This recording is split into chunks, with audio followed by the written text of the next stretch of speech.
Now, I know Shane asked me to speak on the topic of my past does not define my future.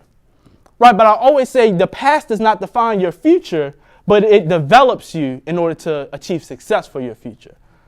Your past does not define you, but it develops you. Guys, I don't have the title of a 2.4 GPA anymore. Now I have a 3.9 GPA at McDaniel College. But it's about going from 2.4 to then 2.8 once I graduated high school, and then 2.8 to 3.2 my first semester at McDaniel College, and then from 3.2 to 3.5 in the spring semester, and now 3.5 to 3.9 this past fall. Guys, you see the progression. And I was able to find transferable processes in everything that I did academically, as far as planning, as far as self-awareness, knowing who I was as a person, as far as being consistent, again, doing every single assignment that I got in school. Right, and I know that some people might be struggling in this classroom right now. And struggles are subjective, right? So my struggles aren't going to look like your struggles. Like my past will not look like your past. There might be some people in this classroom that come from a single parent home. Right, whether you believe it or not, that could potentially be a struggle. Like there's somebody in here that is not gifted in math, that's not gifted in science. That might be your struggle. That was me. Like math and science, I wasn't with it. Like give me an essay, I'll knock it out in a couple hours. Math and science, I'm still doing the assignment on Friday. What's today? Wednesday, Friday, I'm still doing the same assignment. Right, but I focused on my strengths and I realized that the past developed me for my future. Right, so like I said, our struggles are going to look different. Right, but I want you to view your struggles and view your past and develop a chip on your shoulder. Guys, I played football at McDaniel College for a year and a half. Right, I played strong safety. I played running back and strong safety my whole entire high school career. Now I'm at McDaniel College. I'm playing strong safety. I quit about 2 months ago to focus on this right here. Not only do I have a speaking engagement tomorrow, but I'm actually doing a TED Talk next week in Tacoma Park. Guys, thank you. Guys, I put in the work to be here. And I'm not dwelling on the past. I just realized that I had to make sacrifices in the past to get to where I am now. And guys, every time I come up here to speak, I speak with a chip on my shoulder. Every time I speak to a student and I look a student in the eye and they're asking me about their life, I take it so seriously because of what I had to give up in order to be here. I had the opportunity to play college football. Guys, I went to every single practice my freshman year. I went to every single meeting. I didn't miss a weight room session. I never played one snap of college football. I rode the bench the entire year. And I think about that every time I stand up here and speak. And I think about that every time I walk into the gym and I see the football guys in there. Guys, I think about that and I don't dwell on the past. I use it to fuel me. And I always say that your past is behind you, so you might as well let it push you. No, the past is behind you. Like, I don't need you to stare at the past. I just need you to look in the rear view and be like, okay, that's there, but I'm using the same process that I use in order to get here to move even further.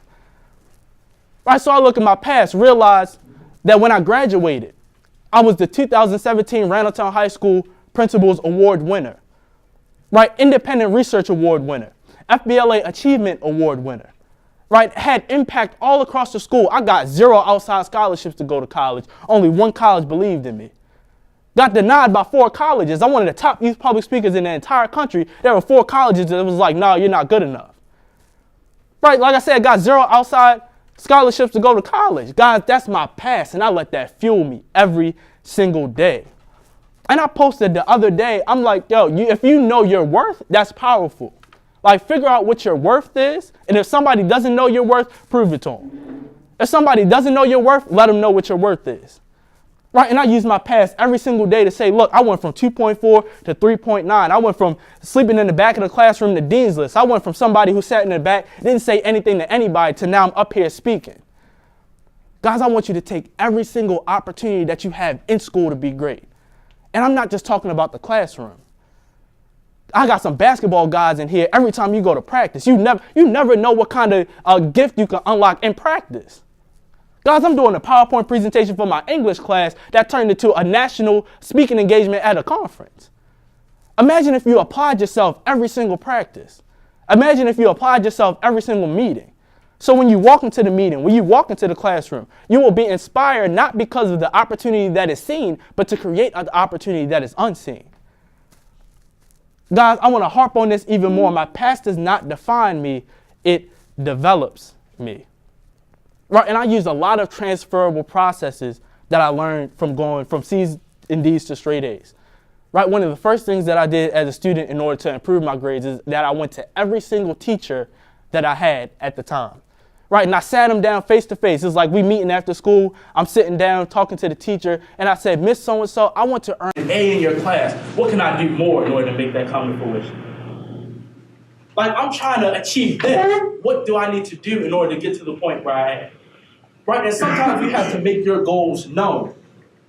Right? And once I made my goals known, and I got used to sitting down with my teachers every week, every 2 weeks to make sure that I'm doing what I need to do, I even use that process now as a motivational speaker. Guys, I was improving my grades when I was 16, 17 years old. Now I'm 19 years old. I can walk into a school and sit face to face with a principal and talk to them about my value as a speaker and have the confidence to present my business idea. Guys, I wasn't able to do that when I was 16 years old, when I first started.